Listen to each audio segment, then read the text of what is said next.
National company law ట్రైబ్యునల్లో YCP అధినేత జగన్మోహన్ రెడ్డికి ఊరట దక్కింది. జగన్ దాఖలు చేసిన పిటిషన్ విచారణకు అనుమతించింది ఎన్సీఎల్టీ. సరస్వతి పవర్ ఇండస్ట్రీ షేర్ల బదిలీని నిలుపుదల చేస్తూ ఉత్తర్వులు ఇచ్చింది. సరస్వతి పవర్ ఇండస్ట్రీకి సంబంధించిన షేర్లను విజయమ్మ, షర్మిల అక్రమంగా బదిలీ చేసుకున్నారంటూ ట్రైబ్యునల్ను ఆశ్రయించారు వైఎస్ జగన్మోహన్ రెడ్డి. వైఎస్ విజయమ్మతో పాటు Sharmila, Sandur power limited, register of కంపెనీస్ని ప్రతివాదులుగా పేర్కొన్నారు. ఇప్పటికే వాదనలు పూర్తి చేసిన ట్రైబ్యునల్ ఈరోజు జగన్ అనుకూలంగా తీర్పునిస్తూ సరస్వతి పవర్ ఇండస్ట్రీ షేర్ల బదిలీని నిలుపుదల చేసింది.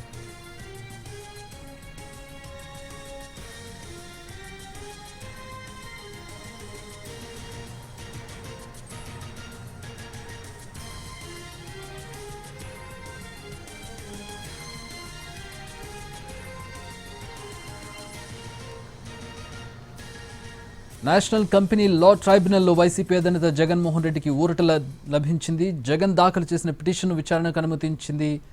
సరస్వతి పవర్ ఇండస్ట్రీ షేర్ల బదిలీ నిలుపుదల చేసింది. ఒక మేజర్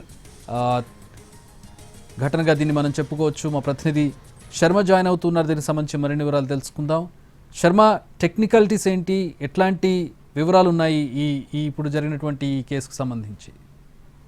ఎన్సీఎల్టీలో వైఎస్ జగన్మోహన్ రెడ్డికి భారీ ఊరట లభించింది. ఆయన దాఖలు చేసుకున్న వివిధ పిటిషన్లకు సంబంధించి ప్రధానమైనటువంటి పిటిషన్నే కోర్టు అనుమతించింది. అంటే ఆయనకు లబ్ధి చేకూర్చేటువంటి అంశం, ఆయనకు అనుకూలంగా వచ్చినటువంటి తీర్పుగానే మనం భావించాలి. ఎన్సీఎల్టీకి లో ఆయన గత ఏడాది దాఖలు చేసుకున్నారు. వైఎస్ ఫ్యామిలీకి సంబంధించి, వైఎస్ కుటుంబానికి సంబంధించి Saraswati power and industry private limited కి సంబంధించినటువంటి ఒక కంపెనీ. ఆ కంపెనీకి సంబంధించి షేర్ల వ్యవహారంలో ముందు అయితే 2019-20 మధ్య కాలంలో బాగానే ఉంది. కానీ వైఎస్ జగన్మోహన్ రెడ్డికి షర్మిలకు మధ్య వివాదం చెలరేగిన తర్వాతే ఈ అంశం అన్నది తెరపైకి వచ్చింది. సరస్వతి పవర్ ఇండస్ట్రీస్ కు సంబంధించి అందులో 49% షేర్లు వైఎస్ విజయమ్మ పేరున ఉన్నాయి. మిగతా 50% షేర్లు వైఎస్ జగన్మోహన్ రెడ్డి, వైఎస్ భారతికి సంబంధించినటువంటి సండూర్ పవర్, అలాగే క్లాసిక్ రియాలిటీ కంపెనీకి సంబంధించినటువంటి పేరు మీద ఉన్నాయి. అంటే 50% షేర్లు వైఎస్ జగన్మోహన్ రెడ్డి, భారతి పేరు మీద ఉన్నాయి. కానీ 2019లో ఒక ఎంఓయు రాసుకున్నారు. ఈ 50% షేర్లు కూడా వైఎస్ విజయమ్మ పేరు మీద, ఆ తర్వాత వైఎస్ షర్మిలకు దక్కే విధంగా ఎంఓయు రాసుకున్నారు. కానీ కేసులు ఉన్నాయి.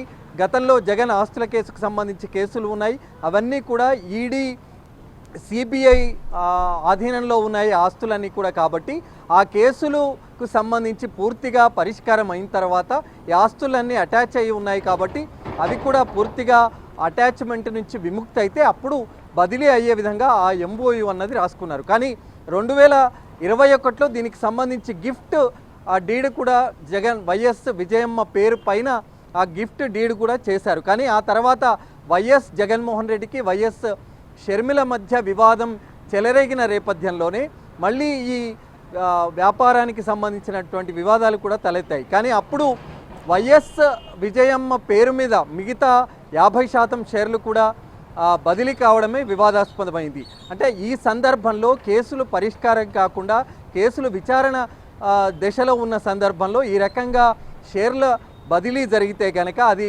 రేపు బెయిల్కు సంబంధించినటువంటి అంశం వివాదమవుతుంది.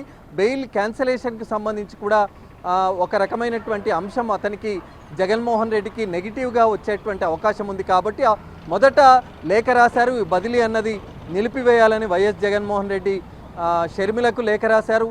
విజయమ్మను కూడా సంప్రదించారు. కానీ అటువంటి తనకు అనుకూలమైనటువంటి అంశం రాకపోవడంతో ఆయన నేరుగా నేషనల్ కంపెనీ లా ట్రిబ్యునల్ను ఆశ్రయించారు. గత ఏడాది వివిధ పిటిషన్లకు సంబంధించి ఆయన దాఖలు చేశారు. Saraswati power and industries private లిమిటెడ్లో తనకు సంబంధించి 50% వాటా ఏదైతే ఉందో అది గిఫ్ట్ డీడ్ కాబడినది. కాబట్టి దాన్ని షేర్లుగా బదిలీ చేయడానికి వీల్లేదు. ఇది పూర్తిగా నిబంధనలకు విరుద్ధమైనటువంటి విషయాన్ని కూడా జగన్మోహన్ రెడ్డి తరపు లాయర్లు ఎన్సీఎల్టీలో వాదనలు వినిపించారు.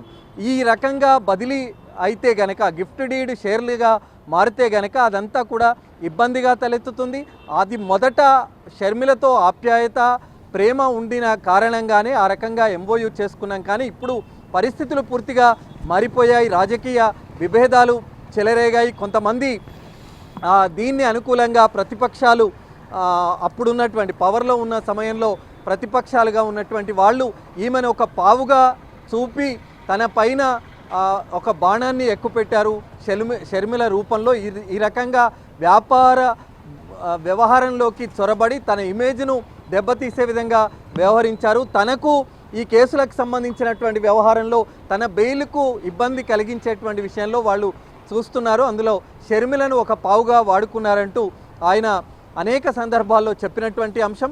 ఆ రకంగా పిటిషన్లు దాఖలు చేసిన తర్వాత వాదనలు విన్నారు. గత ఈ నెల 15వ తేదీన తుది వాదనలు విన్న తర్వాత ఆ సందర్భంలోనే అనేక ఇటు విజయమ్మ తరపు లాయర్ వాదనలు వినిపించారు, అటు సరస్వతి పవర్ కి సంబంధించినటువంటి కంపెనీ లాయర్లు వాదనలు వినిపించారు. ఇక షర్మిల మాత్రం తన పేరు లేదు ఇందులో, తనను ఎలా రెస్పాండెంట్గా చేరుస్తారు, తనని ఈ కేసులో రెస్పాండెంట్ నుంచి తీసివేయాలి, తన పేరును తీసివేయాలంటూ ఆమె ఒక పిటిషన్ దాఖలు చేశారు. కానీ ఖచ్చితంగా జగన్మోహన్ రెడ్డికి సంబంధించినటువంటి లాయర్లు మాత్రం చాలా గట్టిగా వాదనలు వినిపించారు. ఈ సమయంలో షేర్ల బదిలీకి సంబంధించినటువంటి వ్యవహారం ఉంది కాబట్టి ఎట్టి పరిస్థితుల్లో నిలుపుదల చేయాలి, లేకపోతే తనకి ఇబ్బందులు కలుగుతాయి, కేసు జగన్ ఆస్తుల కేసుకు సంబంధించినటువంటి వ్యవహారంలో ఇబ్బందులు తలెత్తుతాయి అనేటువంటి విషయాన్నే గట్టిగా వాదనలు వినిపించారు. ఆ జూలై 15వ తేదీన తుది వాదనలు విన్న తర్వాత తీర్పు రిజర్వ్ చేసిన ఎన్సీఎల్టీ వాళ్ళ దీనికి సంబంధించినటువంటి మెయిన్ పిటిషన్కి సంబంధించి తీర్పు వెల్లడించింది. అందులో ఆయన పిటిషన్ను, ప్రధానమైనటువంటి పిటిషన్ను అనుమతిస్తూ ఉత్తర్వులు ఇచ్చింది. అంటే ఆయన ఏదైతే అభ్యర్థించారో షేర్ల బదిలీకి సంబంధించినటువంటి వాటిని నిలుపుదల చేయాలని చెప్పారు. వైఎస్ విజయమ్మకు తన పేరున తన భార్య పేరున ఉన్నటువంటి 50% షేర్లను నిలుపుదల చేసే విధంగా ఉత్తర్వులు ఇవ్వాలని చెప్పారు. ఆ రకమైనటువంటి ఉత్తర్వులే వెలువడ్డాయి. కాబట్టి ఇది వైఎస్ జగన్మోహన్ రెడ్డికి ఊరట కలిగించేటువంటి అంశం. మరి ఆస్తుల కేసు వ్యవహారానికి సంబంధించి కూడా ఏ రకమైనటువంటి భంగం కలగకుండా ఉండేటువంటి ఉత్తర్వులు అనేటువంటిది మనం